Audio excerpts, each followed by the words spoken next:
Hello everybody, it's been a while since I've done any videos, so I thought I'd reach out a little bit. The past 4 weeks have been crazy in my world. Uh, back,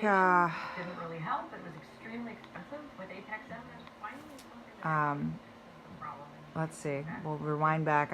My last video, I was house hunting my fiance and I wanted to move to the beach. It had been a dream of ours.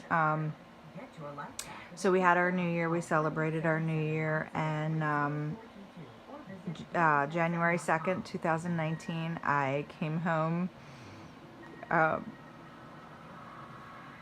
found my fiance.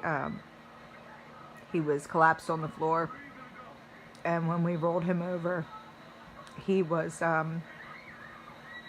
blue, so we did CPR, and they called 911, and they came out and they were unable to resuscitate him. My Brandon, he was 39. He was the love of my life. Ladies, I have to tell you that never settle. Don't settle for someone that you don't trust. Don't settle for someone that makes you feel insecure or makes you worry about another woman. Don't settle for someone taking your money, for cheating on you, for doing anything like that. Because believe me, in my past, I had settled for a lot of different relationships because I wanted to feel loved. But let me tell you something, that when you love yourself and you love God and you give yourself time to understand what you're willing to settle for and what you're not willing to put up with, you will find the right one. God will put that person in your path. Because he did mine. And I was so grateful that I had waited, after having failed relationship, I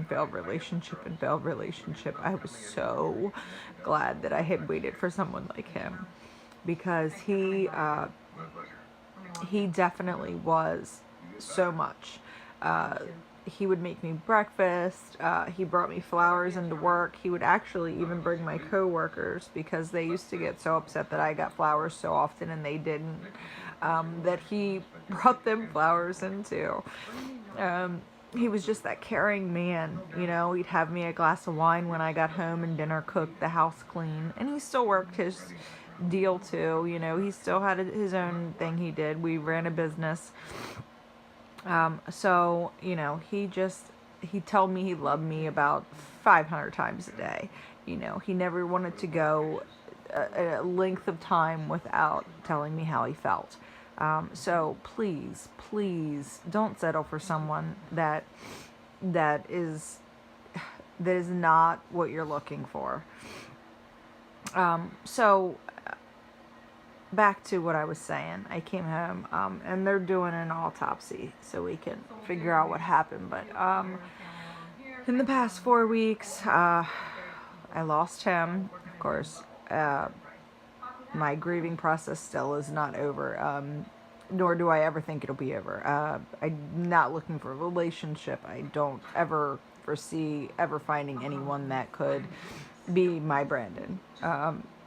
He was my other half. I believe that half my heart is now in heaven. But as far as anything else, I just have to emphasize on the fact of there is someone out there for everybody.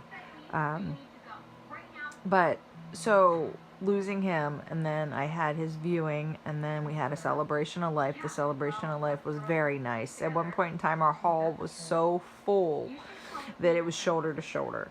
He would have been so happy with that. He would have been so happy that so many people had came out and supported everybody and shared memories and, laughed at jokes that he used to make. There was a shirt that he had on in a picture that we had made, and the shirt said, once you go white, you'll still be tight.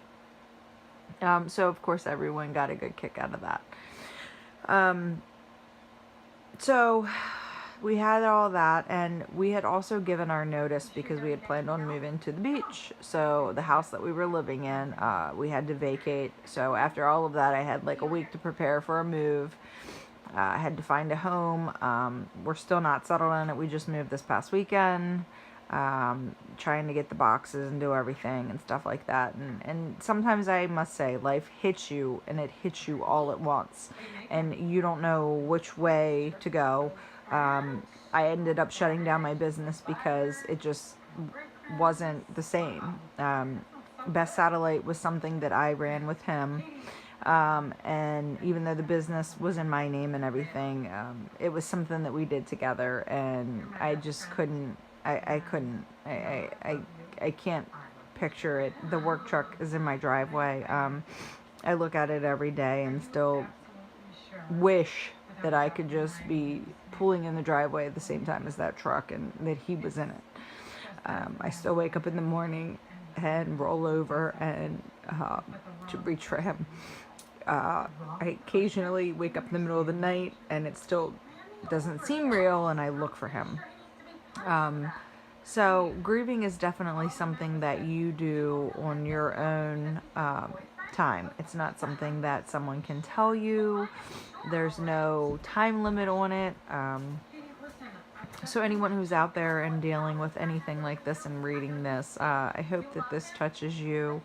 And that you know that you're not the only one that, is going through these things in life. And I wake up, I go to bed, and your life will never seem the same, but you really do have to give it to God and pray and accept the support from your friends and your friends and your loved ones, and just try to carry on. God bless. Thank you for watching.